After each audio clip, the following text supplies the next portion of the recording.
దేశవ్యాప్తంగా సంచలనం సృష్టించిన హీరా గోల్డ్ కుంభకోణం కేసులో కీలక పరిణామం చోటు చేసుకుంది.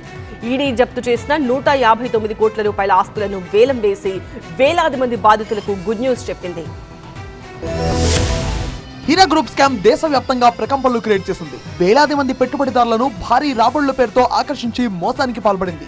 ఏడాదికి 36% లాభాలు ఇస్తామంటూ హీరా గ్రూప్ అధినేత నౌహీరా షేక్ సుమారు 5,978 కోట్ల రూపాయల భారీ వసూళ్లకు పాల్పడింది. తీరా చూస్తే లాభాలు దేవుడెరుగు, అసలు సొమ్ము కూడా ఇవ్వకుండా బాధితులను నిండా ముంచేశారు. ఈ నిధులను కొంత భాగాన్ని వ్యక్తిగత అవసరాలకు, విలాసవంతమైన ఆస్తుల కొనుగోలు, అనుబంధ సంస్థలకు నిధుల బదిలీ లాంటి అక్రమ కార్యకలాపాలకు వినియోగించినట్టుగా తేలింది. ఈ కేసు సంచలనం రేపడంతో రంగంలోకి దిగిన ఎన్ఫోర్స్మెంట్ డైరెక్టరేట్ మనీ లాండరింగ్ చట్టం కింద నౌహీరా షేక్ కు చెందిన స్థిర చరాస్తులకు జప్తు చేసింది. విచారణకు సహకరించని కారణంగా సుప్రీంకోర్టు ఆమె బెయిల్ రద్దు చేయడంతో ఈడీ అధికారులు గతంలోనే గురుగ్రామ్లో నౌహీరాను అరెస్ట్ చేశారు. ఇప్పుడు మరో అడుగు ముందుకు వేసి సుప్రీంకోర్టు ఆదేశాలతో ఈడీ జప్తు చేసిన 159 కోట్ల రూపాయల విలువైన 23 ఆస్తులను ప్రభుత్వ సంస్థ ఎంఎస్టీసీ ద్వారా ఈ వేలం వేసింది. ఈ వేలం ద్వారా వచ్చిన మొత్తాన్ని సుప్రీంకోర్టు పర్యవేక్షణలో అర్హులైన బాధితులకు దశల వారీగా పంపిణీ చేయనున్నట్టుగా ప్రకటించింది. మొత్తంగా హీరా గ్రూప్ నుంచి వసూలు చేసిన ఆస్తులను ఈడీ ఈ వేలం వేసి బాధితులకు అందించేందుకు చర్యలు తీసుకుంది. ఈడీ నిర్ణయంతో ఎన్నో ఏళ్లుగా ఎదురుచూస్తున్న వేలాది మంది బాధితుల్లో ఆశలు చిగురించాయి.